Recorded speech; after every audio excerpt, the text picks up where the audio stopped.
இன்றைக்கு அமெரிக்க அதிபர் டொனால்ட் ட்ரம்பினுடைய ஒரு அறிவிப்பு வந்திருந்தது. அதற்கு உடனடியாக ஈரானுடைய பதில் அறிவிப்பும் வந்திருக்கிறது.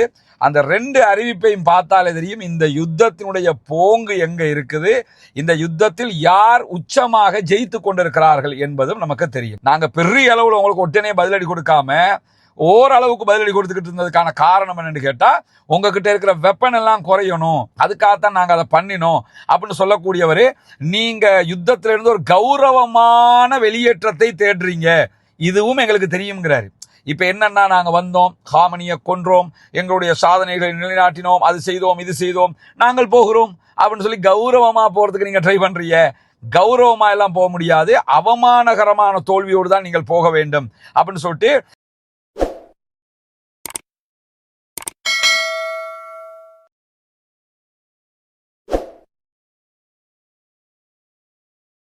அன்பிற்கினிய சகோதர சகோதரிகளே, நம் அனைவர் மீதும் ஏக இறைவனுடைய அமைதியும் கருணையும் உண்டாகட்டுமாக என்கிற உயரிய பிரார்த்தனைகளோடு இன்றைக்கு இந்த வீடியோவை ஆரம்பிக்கும் போதே நம்ம ஏற்கனவே சொன்ன ஒரு பழமொழி நினைவுக்கு வருது. அது என்ன பழமொழின்னு சொன்னா, இந்த மரங்கொத்திங்கிற ஒரு பறவை இருக்குல்ல, அது எல்லா மரத்தையும் கொத்துமா, கொத்திட்டு போய் வாழை மரத்தை கொத்திருமா. இந்த வாழை மரத்தை கொத்தி முடியும், அதனுடைய சொண்டு இருக்குதா இல்லையா, அது உள்ள மாட்டிக்கிறோம், எனவே எடுக்க முடியாம போயிரும், அதுல ரொம்ப தடுமாறும் என்று சொல்லி ஒரு பழமொழி சொல்லுவாங்க. என்னன்னா, எல்லார்கிட்டையும் தன்னுடைய சட்டாம்பித்தனத்தை, தன்னோட ரவுடித்தனத்தை காட்டுறவங்க கரெக்டா காட்டப்பட வேண்டிய ஒரு இடத்துல போய் காட்டி முடிய அவன் ரெண்டு வச்சு வெளுத்துட்டான்னு சொல்லி சொன்னா அவனுக்கு யாருங்கிறது புரிய ஆரம்பிச்சிடும். அந்த மாதிரி இப்ப ஈரானோட தாக்குதல்களை நடத்தி அமெரிக்கா படாத பாடுபட்டு கொண்டிருக்கிறது. வாழை மரத்தை கொத்திய ஒரு கதையாக தற்போது அமெரிக்காவினுடைய கதை மாறி இருக்கிறது என்று சொன்னால் ஒரு மிகை கிடையாதுங்கிறத புரிஞ்சுக்கிறீங்க. என்னன்னா,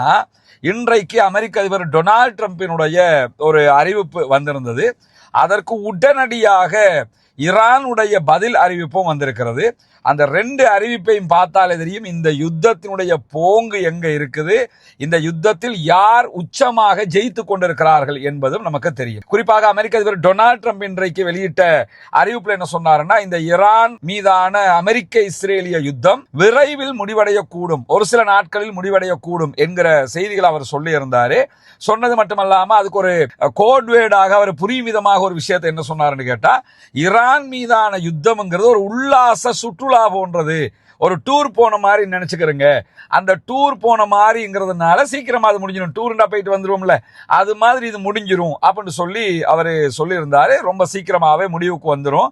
ஏற்கனவே ஈரானுடைய ராணுவத்தினுடைய ஏவுகணைகளை 80% நாங்க அழிச்சிட்டோம். 80% அழிச்சிட்டோம்னா யுத்தம் முடிஞ்சிருமா இல்லையா?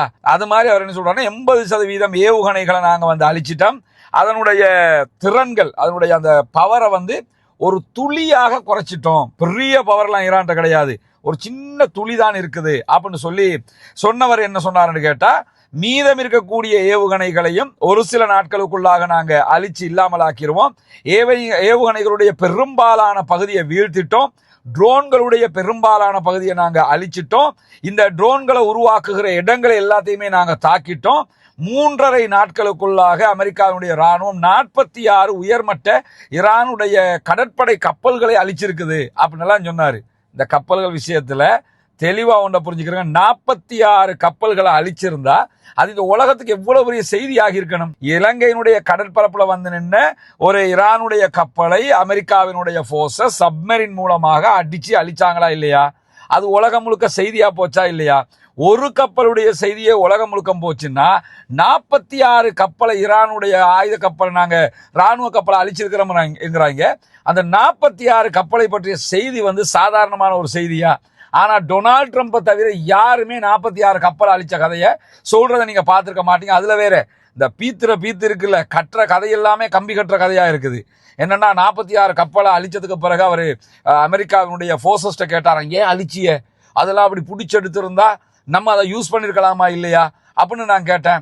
இல்ல அழிக்கிறது ரொம்ப இன்ட்ரெஸ்டா இருக்குது, அதுக்காக நாங்க அழிச்சிட்டோம். இதன டிவி கேமாடா, டிவி கேம் விளையாடுற மாதிரி அவங்க சொன்னாங்கன்ற மாதிரி அவர் என்னன்னா அது ஒரு பெரிய பெருமதியாக சொல்றாரு. ஆனா 46 கப்பலை அழிச்சதுங்கிறது உலகமாக கம்பி கட்டுற கதையை தவிர ஒரே ஒரு கப்பலை அழித்த செய்தி தான் இதுவரைக்கும் வந்திருக்கிறதுங்கிறத நம்ம புரிஞ்சுக்கிறோம். அதே நேரத்தில் என்ன சொல்றாருன்னா, இந்த யுத்தத்துல ஈரான் பதிலடி என்கிற பேர்ல அரபு நாடுகள் மீதெல்லாம் தாக்குதல் நடத்தினாங்க. எல்லா அரபு நாடும் எங்களோடு வந்து நின்று விட்டது, உங்களோட வந்து நிக்காம எவன் கூட வந்து நிக்கணும், உங்ககிட்ட தான் பாதுகாப்பை கேட்டிருக்கிறான், நீ தான் அமெரிக்கன் பேஸ் அமைச்ச, உன்னை பாதுகாப்பம்னு சொன்ன, அதனாலதான் நீ சொன்னல வந்து பாதுகாரா வந்து நிக்கிறான், வேற உங்ககிட்ட வந்து நிக்காம ஈரான் அடிக்கும் போது ஈரான் போய் நிப்பானா? அதாவது கிறுக்குத்தனம் உச்சம் போய் என்ன பேசுறோம்னு தெரியாம எதையோ பேசிக்கிட்டு இருக்கிறாப்பில்ல. சொல்லுவாங்கல்ல, கேட்கிறவன் கேனா கிணத்துக்குள்ள திமிங்கிலம் இருக்குன்னு சொல்லுவாங்க. அது மாதிரி இந்த ஆள் உட்கார்ந்துக்கிட்டு முன்னாடி இருக்கிற அத்தனை பேரும் கேன பயிலுவ 46 கப்பலை அழிச்சிட்டோம், நாங்க அதை பண்ணிட்டோம் இதை பண்ணிட்டோம்னு சொல்லி அந்த ஆளே உளறி கொட்டிக்கிட்டு இருக்கிறாரே தவிர நிலைமை உண்மையான நிலை அது அல்ல என்பது உலகத்திற்கே தெரியும். இப்படியான நிலையில தான் இன்றைக்கு அவர் பேசும்போது மேலதிகமாக என்ன சொல்றாருன்னு கேட்டா, நாங்க வந்து காசிம் சுலைமானியை எப்படி கொன்றோமோ அதே மாதிரி ஆயத்துல்லா அலி ஹாமனியையும் நாங்க கொண்டிருக்கிறோம்னு சொல்லி ஆயத்துல்லா அலி ஹாமனியை கொன்றது அது ஒரு பெருமை மாதிரி அதையும் பீத்திக்கிறாரு. அதற்கு பிறகு இதையெல்லாம் பேசிட்டார்ல, பேசினதுக்கு பிறகு நாங்க 80% ஏவுகணை அழிச்சிட்டோம், ஈரான் காலி, இன்னும் கொஞ்சம் தான் இருக்கு, ஒரு துளி தான் இருக்குன்னு சொன்னவரு அதுக்கு பிறகு மாறி நம்ம அடிக்கடி சொல்லுவோம்ல, டொனால்ட் ட்ரம்ப்ங்கிறவன் எப்படிப்பட்டாள்னு கேட்டா, குடிகாரண்ட பேச்சு விடிஞ்சா போச்சு தான். ஆனா டொனால்ட் ட்ரம்ப்புடைய பேச்சு அப்பவே போச்சு, இது அப்பவே போயிடுச்சு. உடனே அந்த ஆள் என்ன சொல்றாருன்னு கேட்டா, நாங்க போதுமான அளவு வெற்றி பெறவில்லை, 80% ஜெயிச்சிட்டோம், நாங்க தான் கிழிச்சிட்டோம்னு சொல்லிட்டு நாங்க போதுமான அளவுக்கு வெற்றி பெறவில்லை, ஈரானுக்கு எதிரான ராணுவ தாக்குதல்களை வந்து அமெரிக்கா இப்ப நினைச்சாலும் வெற்றி பெற முடியும், ஆனால் அது போதுமான வெற்றி கிடையாது அப்படின்னு சொல்லிட்டு அமெரிக்கா இன்னும் முன்னேற போகுது, நாங்க இன்னும் கூடுதலா தாக்குதல் நடத்த போறோம், ஏற்கனவே பல வழிகளில் நாங்க தாக்குதல் நடத்தி ஜெயிச்சு வெற்றிக்கு மேல வெற்றி அடைஞ்சுக்கிட்டே இருக்கிறோம், ஆனா அது போதுமான வெற்றி கிடையாதுங்கிறதுனாலதான் திரும்பவும் தாக்க போறோம்னு சொல்லிட்டு மொஜிதபா அவர்கள் ஈரானுடைய ஆன்மீக தலைவராக தேர்வானது ஏற்றுக்கொள்ள முடியாது. எனக்கு பெரிய ஏமாற்றமா போயிடுச்சு. நான் எவ்வளவு சொன்னேன் ஈரான்காரங்களுக்கு, முஜிதபாவை நீங்க வந்து புதிய ஆன்மீக தலைவராக தேர்வு செய்யக்கூடாதுன்னு, ஆனா அவரையே தேர்வு செஞ்சிருக்கிறாங்க. அவர் என்னன்னா, புதிய தலைவரை தேர்வு செஞ்சா அவரையும் கொல்லுவோம், நாங்க விட மாட்டோம், நான் சொல்றவரை தான் தெரிவு செய்யணும், இந்த மாதிரியான பேச்சுக்களை எல்லாம் அமெரிக்க அதிபர் பேசினது இருக்குன்னு கேட்டா, இப்படி மிரட்டினா பயந்து போய் முஜிதபாவை தெரிவு செய்யாம வேற யாரையாவது தெரிவு செஞ்சிருவாங்க. இதுக்காகத்தான் அந்த ஆளு இந்த வேலையெல்லாம் பார்த்தாரு. ஆனா அமெரிக்க அதிபருடைய பேச்ச தூசுக்கும் கணக்கெடுக்காம முஜிதபாவை மீண்டும் ஆன்மீக தலைவராக தேர்வு செய்திருக்கிறார்கள். அது வந்து எனக்கு பெரிய ஏமாற்றமா போயிடுச்சு அப்படின்னு சொல்லி தன் ஏமாந்த கதையே ஏமாற்றத்தோடு சொன்ன ஒரே அதிபராக அமெரிக்க அதிபர் டொனால்ட் ட்ரம்ப் இருக்கிறார். இந்த செய்தி வெளிவந்ததுக்கு பிறகு தாமதிக்காம ஈரானுடைய IRGC மிக தெளிவான ஒரு பதிலை அறிவித்து விட்டது. என்னன்னு கேட்டா, இனிமேல் யுத்தத்தின் முடிவை தீர்மானிப்பது அமெரிக்கா அல்ல, நாங்க தான் தீர்மானிப்போம். ஏன்னா பேச்சுவார்த்தைக்கு கூப்பிட்டாங்க, வாங்க பேசுவோம், சமாதானமா முடிச்சுக்கிறோம், நாங்களும் விட்ரா ஆகிக்கிறோம், உங்க நாடு நீங்களே வச்சுக்கிறோங்க, இப்படி கூப்பிட்டாங்க. அதுக்கு தான் IRGC பதில் சொல்லிச்சு, உங்களோட எந்த பேச்சுவார்த்தையும் கிடையாது, இனிமே யுத்தத்துல முடிவை நீ இல்ல தீர்மானிக்கணும், யுத்தம் நடத்துறதா இல்லையாங்கிறத நான் தான் தீர்மானிக்கணும், நீ யாரா தீர்மானிக்கிறதுக்கு அப்படின்னு சொல்லிட்டு IRGC-னுடைய செய்தி தொடர்பாளர் பிரிகேடியர் ஜெனரல் அலி முகமது நயீனி இன்றைக்கு உடனடியாக அதற்கு பதிலை கொடுத்திருக்கிறார். அதே நேரத்தில் ட்ரம்பினுடைய கருத்துக்கள் எல்லாமே பச்சை வடிகட்டிய முட்டாள்தனமான பொய்யே தவிர வேறு ஒன்றுமே இல்லை, அவன் பேசுறது எல்லாமே பச்சை பொய் தான் சொல்லி இன்றைக்கு IRGC அதற்கு பதில் கொடுத்திருக்கிறார். அதே நேரத்தில் அவமானகரமான தோல்விகளுக்கு பிறகு அமெரிக்க அதிபர் ராணுவ சாதனைகள் என்று சொல்லி நிறைய பொய்ய சொல்றதுக்கு ட்ரை பண்றாரு. நீங்க வாங்கியிருக்க அடியெல்லாம் படு கேவலமான அடி, படி முட்டாள்தனமான அடி, ரொம்ப அசிங்கப்பட்டு போய் நிக்கிறீங்க.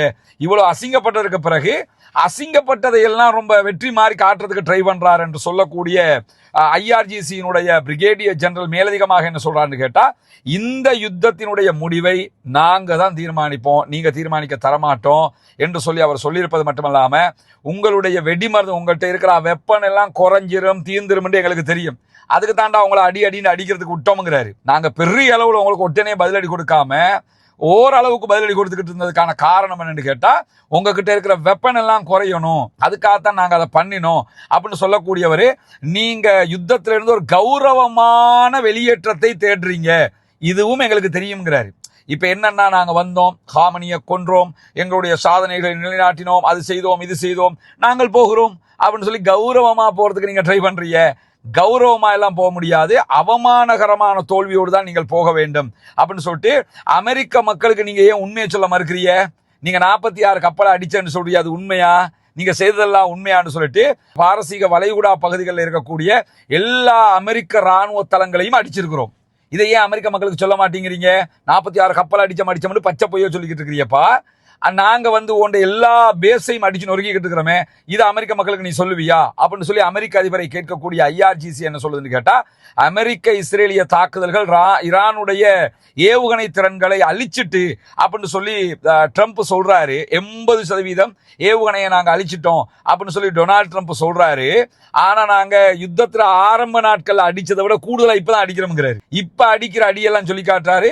ஒவ்வொரு ஏவுகணைகளும் 1 டன் வெடிமருந்துகளை சுமந்து வருகிறது. 1 டன் 1000 கிலோ. ஒவ்வொரு ஏவுகணைகளும் 1000 கிலோ வெடிமருந்துகளை சுமந்து கொண்டு வருகிறது. நாங்க ஆரம்பத்துல இந்த 1000 கிலோட அந்த ஏவுகணை எல்லாம் அடிக்கவே இல்லை, இப்பதான் அடிக்கிறோம் நாங்க அப்படின்னு சொல்லிட்டு, அப்ப எங்களுடைய ஏவுகணைகளை 80% நீங்கள் அழித்திருந்தால், அமெரிக்கா ஜெயித்திருந்தால், இப்ப நாங்க 1 டன் பெருமதியான அவ்வளவு பெருமதியான ஏவுகணைகளை அட்டாக் பண்ண முடியுமா என்று சொல்லி செருப்ப கலட்டி சப்பட்டல 4 மலார்னு போட்ட மாதிரி IRGC மேலதிகமாக சொல்லும் போது என்ன சொல்றாங்கன்னு கேட்டா, ஈரானுடைய ஆயுதப்படைகள் இந்த பிராந்தியத்திலிருந்து அரபு நாடுகள் எதிலையும் இருந்து உங்களுக்கு ஒரு சொட்டு பெட்ரோலை கூட கொண்டு போக விட மாட்டோம் அப்படிங்கிறாங்க. ஹொர்முஸை மூடி இருக்கிறோம், எல்லா டேங்கர் மேலையும் அட்டாக் பண்ணுவோம், நீ இல்லை, நீ யுத்தத்தினுடைய முடிவை தீர்மானிக்கிறது நான் தான், எனவே ஒரு சொட்டு பெட்ரோலை கூட உங்களுக்கு இங்க இருந்து கொண்டு போக முடியாது. பெட்ரோல்ற விலை, எரிவாயுவோட விலை, எல்லா விலைகளையும் இனி கட்டுப்படுத்துகிற வேலையை நாங்க தான் பண்ணுவோமே தவிர அமெரிக்கா ஆதிக்கம் செலுத்த முடியாது. ஏன்னா எங்க ஏரியாவில் பெட்ரோல் எடுப்பிய, எங்களுக்கே சட்டம் போடுவிய, எங்க ஆக்களைய அடிப்பிய, நாங்க பாத்துக்கிட்டு இருக்கணுமா அப்படின்னு சொல்லி எந்த காரணம் கொண்டும் இதற்கெல்லாம் நாங்கள் வழி வைக்க முடியாது என்று சொல்லி IRGC அறிவித்ததுக்கு தாண்டி அப்பாஸ் அராக்சி இடத்துல பேசினாங்க. வெளிவிவகார அமைச்சர்கிட்ட நம்ம இந்த யுத்தத்தை முடிச்சுக்கிருவோமே அப்படின்னு பேசும்போது, இனி யுத்த நிறுத்த பேச்சுவார்த்தையே கிடையாது, உங்களை நாங்க நம்புறதுக்கு தயாரே இல்லை, இனி முடிவு யுத்தம் தான் முடிவெடுக்கும், பேச்சுவார்த்தை எல்லாம் நம்புறதுக்கு தயார் கிடையாதுன்னு சொல்லி மிக தெளிவாக அப்பாஸ் அராக்சி என்ன செஞ்சிட்டாருன்னா கை கழுவி விட்டுட்டாரு. நேற்று இரவு அமெரிக்க அதிபர், ரஷ்யாவினுடைய அதிபர் விளாடிமிர் புட்டினோட பேசியிருக்கிறாரு. கொஞ்சம் பேசி பாருங்க பாவா, ஏதாவது கொஞ்சம் பேசி பாருங்க, நீங்க சொன்னா கேட்பாங்க. நான் ஏதோ அவசரப்பட்டு இஸ்ரேல்காரன் சொன்னதை கேட்டு ஏதோ சிம்பிளா முடிஞ்சிடும் சொல்லி உள்ள வந்துட்டேன். ஆனா மூக்கு நுழைச்சதுக்கு அப்புறம் தான் தெரியுது அது அடிக்கு மேல மூக்கு வெடிக்கிறதுக்கு அடிச்சுக்கிட்டு இருக்கிறாங்க, இனி தாங்க முடியலடா, கொஞ்சம் பேசி பாருப்பான்னு சொல்லி இப்ப ரஷ்யா விட்டு சமாதானம் பேசி பாக்குறாங்க. ரஷ்யா என்ன சொல்லியிருக்குன்னு கேட்டா, சமாதான பேச்சுவார்த்தைகள் பற்றிய விவரங்கள் டேபிள்ல வச்சிருக்கிறோம், ஈரான் தான் அதை முடிவெடுக்கணும் அப்படின்னு சொல்லிட்டாங்க. ஏன்னா ரஷ்யாவினுடைய, சீனாவினுடைய முழு ஆதரவு பெற்று இந்த யுத்தம் நடைபெற்றுக் கொண்டிருக்கிறது. அதனாலதான் பாத்தீங்கன்னா ஆயத்துல்லா அலி காமனிக்கு பதிலாக முஜ்தபா அலி காமனி தேர்வு செய்யப்பட்டதோட முதல்ல வாழ்த்து சொன்னது ரஷ்யா, விளாடிமிர் புட்டின். இரண்டாவதாக வாழ்த்து சொன்னது சீனா, அதற்கு பிறகுதான் ஓமான் மற்ற நாடுகள் எல்லாம் வாழ்த்து சொன்னது. இந்த 2 நாடு தான் முதல்லயே வாழ்த்து சொன்னது. ரொம்ப சூப்பரான, அமெரிக்காவே தெரித்து ஓடுகிற அளவுக்குண்டான தாக்குதல்கள் நடக்கிற இந்த சந்தர்ப்பத்தில் நாடாளுமன்ற சபாநாயகர், ஈரானுடைய நாடாளுமன்ற சபாநாயகர் முகமது பாகர் கலீபாப் விடுத்திருக்கக்கூடிய அறிவிப்பு இதை விட சூப்பரா இருக்குது. டேஸ்டான ஒரு அறிவிப்பு அவர் சொல்லியிருக்கிறார். என்ன கேட்டா, இஸ்ரேலுடனான பேச்சுவார்த்தைகள் மூலமாக இந்த யுத்தத்துக்கு முற்றுப்புள்ளி வைக்கிறதுங்கிற கதையே கிடையாது. இஸ்ரேலோட பேச்சுவார்த்தை நடத்தி, அமெரிக்காவோட பேச்சுவார்த்தை நடத்தி யுத்தத்தை நிறுத்துங்கிற கதையே எங்கள்கிட்ட கிடையாது. நாங்க யுத்த நிறுத்தத்தை எதிர்பார்க்கவே இல்லை. அவருடைய எக்ஸ்பேஜ்ல தெளிவா இருக்காரு, சீஸ் ஃபயரை நாங்க எதிர்பார்க்கவே இல்லை.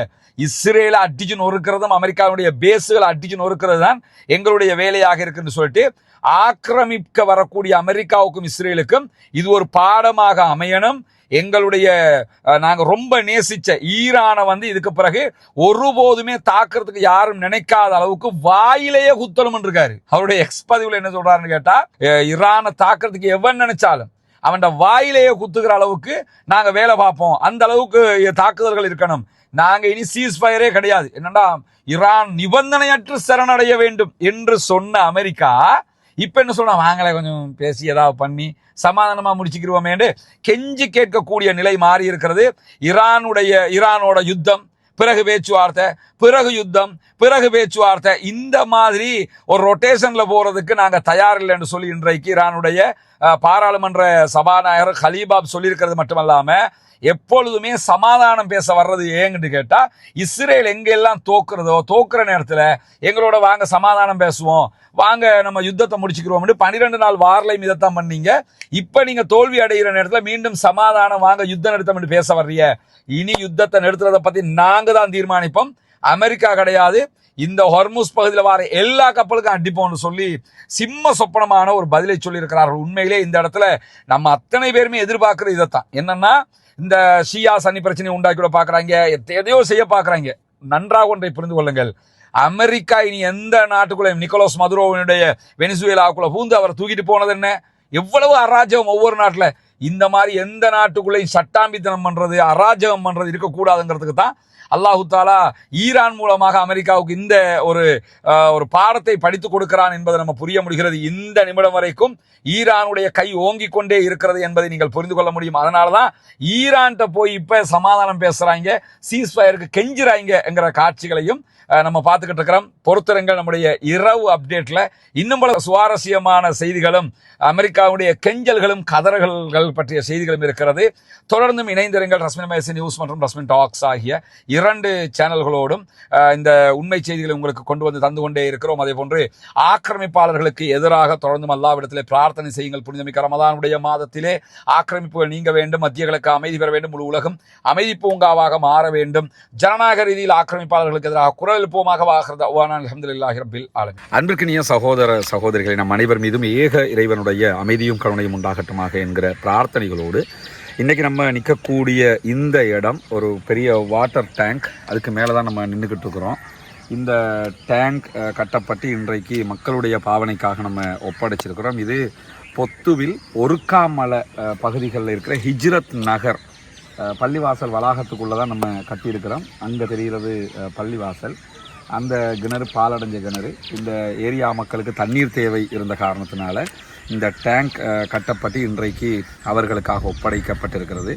அல்லாஹ்வினுடைய உதவியால் இந்த டேங்கை கட்டுறதுக்காக உதவி செய்தவர்களுக்கு அல்லாஹு தாலா மென்மேலும் அதிக கூலிகளை கொடுக்க வேண்டும். குறிப்பாக ஒரு மிகச்சிறந்த சதகத்துல் ஜாரியாவாக இந்த பணியை அவங்க பண்ணியிருக்கிறாங்க. அல்லாஹ் அவர்களுக்கு நிறைய கூலிகளை கொடுக்க வேண்டும் என்கிற பிரார்த்தனையை நம்ம அத்தனை பேரும் அவர்களுக்காக செய்ய கடமைப்பட்டுக்கிறோம். இந்த மக்களும் கண்டிப்பாக அவங்களுக்காக பிரார்த்தனை. இந்த ஏரியாவில் இருக்கக்கூடிய மக்களுக்கான வீடுகளுக்கான தண்ணீர் தேவைகளை முழுவதுமாக பூர்த்தி செய்யக்கூடிய விதமாகத்தான் இந்த இடத்துல ஏற்கனவே ஆழ்துளை கிணறு நம்ம அடிச்சிருக்கிறோம். கீழே அடித்து 2-3 இடத்துல நம்ம அடித்ததில் தண்ணி எடுக்க முடியாமல் போயிடுச்சு, ஃபெயிலியர் ஆகிடுச்சு. சாயில் டெஸ்ட் எல்லாம் பண்ணி கரெக்டாக பெரிய மெஷினரிஸை கொண்டு வந்து தான் நம்ம இந்த தண்ணீர் இருக்கிற இடத்துல செக் பண்ணி தான் நம்ம தோண்டினோம். அப்போவும் அது ஃபெயிலியர் ஆகி போய் கடைசியில் ஒரு இடத்துல தண்ணீர் முழுவதுமாக நமக்கு பெற்றுக்கொள்ள முடிஞ்சுது. அந்த அடிப்படையில் அந்த தண்ணீரை சேமித்து வைக்கிறதுக்கு தான் இவ்வளோ பெரிய டேங்கையும் நம்ம கட்டியிருக்கிறோம். முழுவதும் காங்கிரீட்லேயே எழுப்பப்பட்ட ஒரு டேங்காக இருக்கிறது. எனவே அல்லாஹ்விடத்தில் இதற்கான உதவியை தந்தவர்களுக்கு கண்டிப்பாக பிரார்த்தனை செய்யுங்கள். இந்த மக்களும் கண்டிப்பாக அவர்களுக்காக பிரார்த்தனை செய்வார்கள். அஸ்ஸலாமு அலைக்கும் வரஹ்மத்துல்லாஹி வபரகாத்துஹு. நான் சர்வதேபுரம் எடுக்கிறேன் என்ற கிராமத்தில் இருக்கிற மஸ்ஜித் ஷபா பள்ளிவாசல் இருக்கிறேன். இந்த கிராமத்தில் ஆரம்ப காலமாக 15 வருஷம் 20 வருஷமாக வாழ்ந்து வராங்க. நெஞ்சத குடிநீர் மட்டும் இல்லாமல் மற்ற ஏழைய தேவைக்குமான குடிநீர், இந்த நீர் பிரச்சனைக்காக இருந்துச்சு. பல கிணறுகளை பல இடத்துல அடித்து பார்த்தோம், தண்ணி எங்களுக்கு வர கிடைக்கல. கடைசியாக இந்த பள்ளிவாசல் காணிக்குள்ளே ஒரு கிணறு ஒன்று அமைக்கிறேன்னு சொல்லி ஒரு முடிவொன்று எடுத்து வச்சுருந்தேன். அதை எங்களோட மௌலவி ஒரு முடிவோடு வந்திருந்தாங்க. அது சப்ஜெக்ட் இதாகிடுச்சு. அவங்களோட நோக்கம் என்னென்னா அந்த கிணறு தண்ணி எடுத்து மக்களுக்கு கொடுக்கணுமென்ற யோசனையோட வந்தாங்க. வேறு அரைகுறை முடிச்சு விட்டு போகணுமென்ற ஐடியோட வரல. இது வந்ததில் கிணறு ஒன்று அடித்து டாங்கி கட்டி இந்த தண்ணி மக்களுக்கு இப்போ அந்த 10-12 வருஷமாக இல்லாத கஷ்டத்தை இப்போ நிவர்த்தி செஞ்சு மக்களும் தண்ணியை சந்தோஷமாக பாவச்சிக்கிறாங்க. அந்த இதுக்கு உதவி செஞ்ச அனைவருக்கும் அல்லாஹ் சொர்க்கத்தை கொடுக்கணும், சதக்கத்துல் ஜாரியான்ற நன்மையை அவங்களுக்கு அல்லாஹ் கொடுக்கணும் என்று சொல்கிறேன். ஜஸாக்கல்லா. உங்களோட தலைவர் கோரிக்கை வச்சார், வந்தோம், உங்களுக்குரியதை செஞ்சு தந்திருக்கிறோம். எங்களால் முடிஞ்ச பணி அது.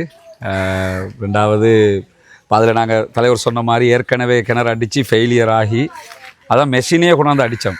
உங்களுக்கு சும்மா நாங்கள் சும்மா ஃபோட்டோ வீடியோவுக்கு செஞ்சுட்டு போய் வேலையில் தானே, அதுக்கு தான் அந்த பெரிய மெஷினை கொண்டு வந்து அடித்து செக் பண்ணி ஃபஸ்ட்டு காக்களை கொண்டு வந்து தண்ணி இருக்கான்னு செக் பண்ணி, அவன் செக் பண்ணி சொன்ன இடத்துல ஃபெயிலியர் ஆகிட்டு அதுக்கப்புறம் திருப்பி மற்ற இடத்துல அடித்து மாஷா அல்லாண்டு இப்போ கட்டி உங்களுக்கு ஒப்படைச்சிருக்கிறோம். அதான் அஃபீஷியலாக கொண்டு வந்து உங்கள்கிட்ட இன்றைக்கி நாங்கள் தந்துட்டு போயிடணுமே அந்த செஞ்சோம்ங்கிறத. அதான் அஃபீஷியலாக இன்றைக்கி தலைவரை கூப்பிட்டு நீங்கள் தண்ணியை யூஸ் அன்றைக்கி நான் சொல்லிட்டேன், தண்ணியை யூஸ் பண்ணிக்கொள்ளுங்க, யூஸ் பண்ணத்தாலே வேணும். இதுக்கு அஃபிஷியலாக கொடுத்துருக்குறோம். அல்ஹம்துலில்லாஹ். இதுலேயும் பைப்லைன் அடிச்சிருக்குது. உங்களுக்கு தேவையான மாதிரி வேண்டிய அளவுக்கு எடுத்துக்கொள்ளலாம். அல்ஹம்துலில்லாஹ். எங்களோட பணி இதுக்காக உதவி செஞ்சவங்களுக்கு கட்டாயம் துவா செய்யுங்க. அவ்வளோதான் நம்ம செய்ய வேண்டியது. சரியா? ஜஸாக்கல்லாஹு அது ஹைரன். மட்டும் இல்லை, இப்போ இந்த விஷயத்தோட பள்ளிவாசல் ஒன்று அமைக்கிறதுக்கு ஒரு ஏற்பாடும் செஞ்சுக்கிறாங்க. அதுவும் வெகு விரைவில் நடக்கும். எல்லாரும் நல்லது நடக்கணும் என்று துவா செஞ்சு விடுவோம். நிச்சயமாக நல்லது நடக்கும். அந்த எண்ணத்தோடான இவர் வந்துக்கிறார். நம்மளோட கிராமத்தில் வீடெல்லாம் கட்டி கொடுத்துருக்காங்க. இன்னும் கட்ட வேண்டிய வீடு இருக்கு, கொடுத்துருக்கு. ஆக்களுக்கு வீடு இன்னும் கட்டப்பட்டு கொண்டிருக்கு, கட்டப்படும். நிச்சயமாக நடக்கும். வேறு குறையில் விட்டு போகிறதுக்கு வரண்டு முடிக்கணும் என்ற எண்ணத்தோடான எண்ணியத்தை வச்சு வந்துக்கிறாங்க. நிச்சயமாக நடக்கும். எல்லாரும் பிரச்சனையும் நடக்கும். எல்லாரும் துவா செஞ்சுக்கணும். 5 வீடு கொடுத்துட்டோம். இன்னும் 9 இன்றைக்கு ஆரம்பிக்க இருந்தால் மழை அடுத்ததுகளை ஏண்டா நாங்கள் உங்களுக்கு தந்த வாக்குறுதி ப்ளஸ் என்னென்னா அந்த வீடும் இப்போ நான் வெளியிலேருந்து யார்ட்டையும் லட்சக்கணக்கு காசை கொண்டாந்து வச்சுட்டு கட்டலை. எல்லாமே யூடியூப்பில் சொல்லி கொஞ்சம் கொஞ்சமாக சேமித்து தான் கட்டிக்கிட்டு இருக்கிறோம். அதனால தான் கொஞ்சம் லேட் ஆகுது. மீதி ஆக்களுக்கு இன்ஷா அல்லாஹ் அதை செஞ்சு தருவோம். துவா செய்யுங்க இன்ஷா அல்லாஹ். நீண்ட கால கனவுகள் நிறைவேறிவிட்டது. எங்களுடைய இந்த ஹிஜ்ரத் நகருக்குரிய குறைபாடுகள் மீண்டும் இருக்கிற குறைகளை தீர்த்து தருவாங்கன்னு சொல்லி நாங்கள் அல்லாஹ் தாலா கிட்ட கேட்டு அவங்களுக்கும் நன்றி கூறி விடைபெறுகின்றோம். நன்றி. அஸ்ஸலாமு அலைக்கும். தொடர்ந்து நம்ம மக்கள் பணிகளை செய்து வருகிறோம். இது போன்ற பல நல்ல பணிகளுக்காக நீங்கள் உதவி செய்து வருகிறீர்கள். எனவே தொடர்ந்தும் உங்களுடைய உதவிகளையும் ஒத்துழைப்புகளையும் எதிர்பார்க்கிறோம். நிறைய மக்களுக்கு நிறைய தேவைகள் இருக்கிறது. எனவே உங்களுடைய உதவிகளை கொண்டு தான் இந்த தேவைகளை நிவர்த்தி செய்ய முடியும். சதக்கத்துல் ஜாரியாக்களில் இணைந்து கொள்ளுங்கள். நாளை மறுமையிலே நிரப்பமான கூலியை பெற்றுக்கொள்வதற்கும் நரகத்திலிருந்து விடுதலை பெறுவதற்கும் இந்த சதக்காக்கள் நமக்கு பலனளிக்கும் என்பதை கூறி